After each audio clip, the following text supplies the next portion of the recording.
But I knew from the beginning that way, like this now, there's no way that I'll be able to do all 10 of these things. But like, why are you setting yourself up for failure when shame is the leading emotion in my life?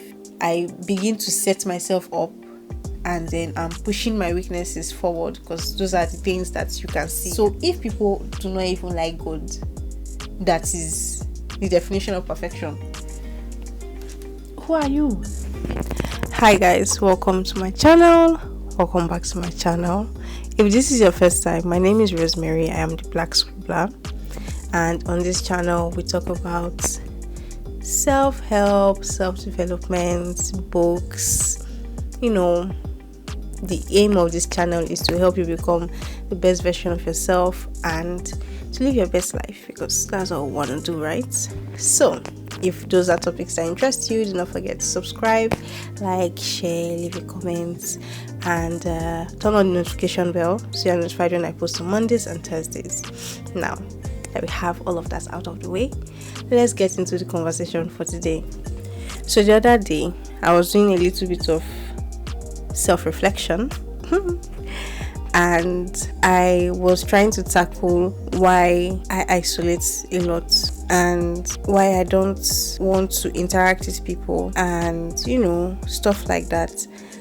And after a lot of why I came to the realization that it's because of internalized shame. You might be asking me, dude, what the hell is internalized shame? Like, why are you ashamed? It's basically a deeply ingrained belief that there is something inherently wrong or bad about you. It's the voice in your head that constantly tells you that you're not good enough, you're unworthy of love, and you're deserving of criticism.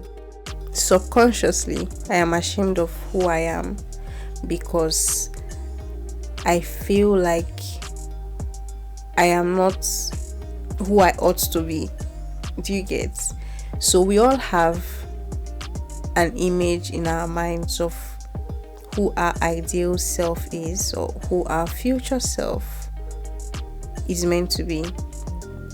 And because I am not hitting that mark at the moment, there is this judgment I have of myself. And when someone judges you, you feel ashamed of the judgment that is being passed on to you. And so, me, I'm the one passing the judgment to myself. It's not like anyone says anything to me or anyone acts a certain way to me. When you know that you can do better than what you are doing, but for whatever reason, you are not doing better than what you are doing. And so there is this anger and shame. I'm supposed to be past this point, and I'm supposed to be past this point is not because, oh, look at my mates. That's not what's going on right now. It's more like, I know you can do it. I think that's probably the source of the shame, because I have expectations of myself that I know are realistic and are within the scope of my abilities, but I'm not hitting those expectations. And then because I know I'm not hitting those expectations and I'm judging myself, I think other people are judging me as well. So I was thinking about it and thinking of the effects it has had on me so far. And the funny thing about shame is, you know why you feel ashamed, right? But instead of working on it, you want to cover it up, which now continues the cycle of, I am ashamed because XYZ, I'm trying to cover it, because that's the whole point of shame. Shame is supposed to be covered. So cover your shame, that's what people say. So I started thinking of ways that I can work on it, because it's one thing to realize, okay, this is the problem I have, and then there's another thing to try to fix the problem. the first thing I've started doing is to give myself grace. I have tried to identify what are the things that I expect of myself, like what are these expectations that I have in the first place, and why do I have these expectations? Who puts those expectations on me? Is it by myself? If it's by myself, what's made me set these expectations? Is it because, oh, I know these are things that I want to do, or these are things, or do I feel like these are things I should do? Do you get? Because no one might necessarily tell you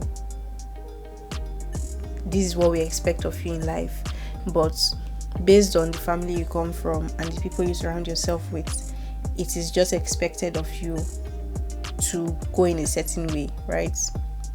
Or exhibit certain attributes. And so after careful consideration, you now need to decide, are these things the things that I want from the depth of my heart, or are these things that I think I should want? Because those are two different things.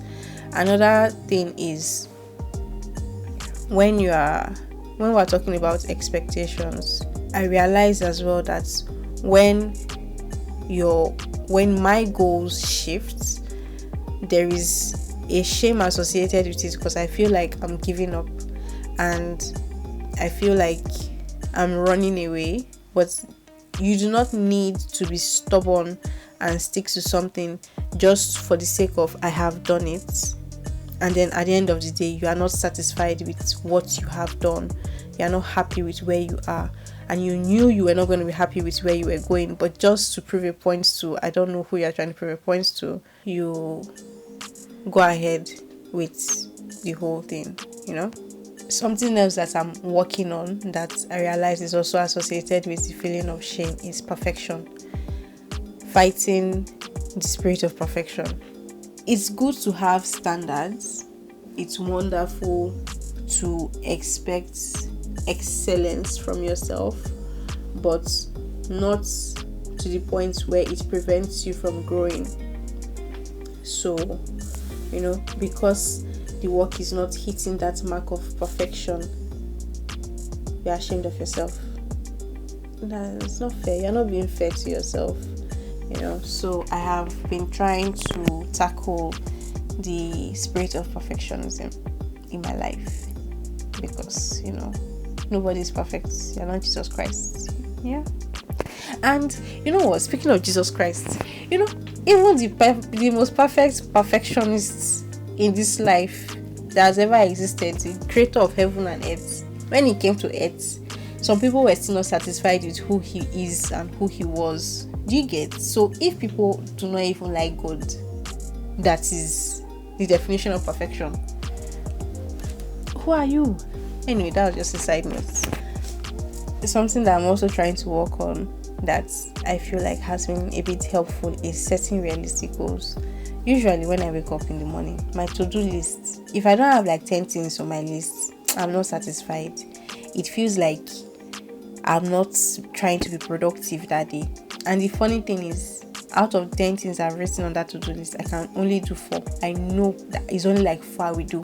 But at the end of the day, when I see that, okay, I've done I had 10 things on my list, I could only do 4. Then I started being hard on myself. But I knew from the beginning that way, like this now, there's no way that I'll be able to do all 10 of these things. But why are you setting yourself up for failure? If I put those 4 things on my list now, these are the 4 important things that I must do today, and then I do those 4 things and I still have time, and I can say, oh, okay, what else can I do to make tomorrow lighter? You get? Try to be sincere with yourself. So today I'm going to lay 10 blocks. You are building a house. I want to lay 10 blocks today. Tomorrow I'll lay 20 blocks. Next tomorrow I'll lay 30 blocks. Allow yourself to build momentum. Allow yourself to grow with the pace. Learn to practice patience. I'm talking to myself too. Learn to practice patience, because it's also lack of patience that makes me want to do 1 week's worth of work in a day. And I know that I cannot, but I want to try, because why not? And then I cannot, then I start feeling bad, So working on these three things so far has helped me gradually start tackling the whole concept of shame, because I don't want to live a life where I'm ashamed of myself. Like, what kind of life is that, where you are so guarded and you do not want to let people in, and you do not want to meet people because you feel like they are judging you simply because you are judging yourself? That's such a painful life to live. Well, yeah, I think above all, something that I want to practice more of is just being compassionate with myself and giving myself grace, because I think to a large extent I am way too hard on myself. And while it is nice to have standards, like I said previously, I also need to find a balance where I have standards, but I'm also being compassionate of myself. I understand my strengths and weaknesses, and I know how to utilize my strengths and minimize my weaknesses. But when shame is the leading emotion in my life, I begin to set myself up, and then I'm pushing my weaknesses forward, because those are the things that you can see and you criticize yourself. But yeah, I'm just gonna take it one day at a time, be more sincere with myself, and I hope this video has been helpful. I would leave you guys with a quote that one of my favorite teachers gave me before she left. You are the center of your universe. You are the most important person in your life. And so if you are not at your best, every other person in your life is going to suffer. If you feel ashamed of yourself, then you're going to hide yourself. You're not going to be able to maintain relationships that matter, and you're not going to allow yourself experience life to the fullest. I wish you all the best. Do not forget, you are loved, you are amazing, and you are a spicy bowl of jollof rice. See you guys next week. Bye.